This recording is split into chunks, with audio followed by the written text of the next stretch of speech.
Red Horse, ang masasabi namin sa darating na event this February 13 is napaka-garbo, napaka-husay ng gumawa nito. So ang masabi lang namin is this event is very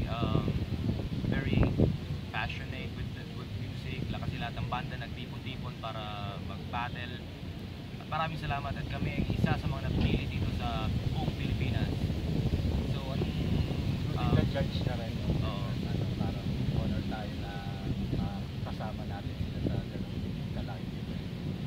Sila yung mag-aan sa atin, parang mga mentors na tutulong sa atin, saka yung makakasama natin sa trabaho.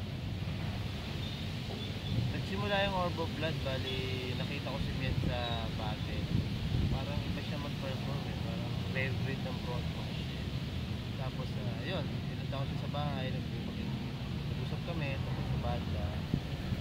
Sabi niya, sino yung mga drummer, bassist, sabi ko, hindi ba rin ako drummer? Ayun na lang po din natin.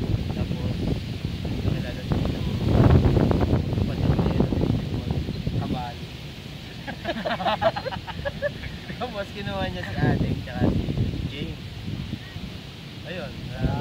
So, quick background lang din sa Orb of Blood.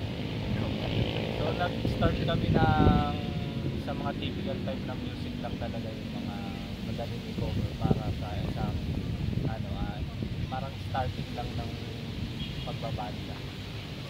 So, tapos nung habang tumatagal, nag-start kami ng mga maayos na progression para may pasok talaga namin metal music. So, yung mga nahihinga namin more on classic na metal.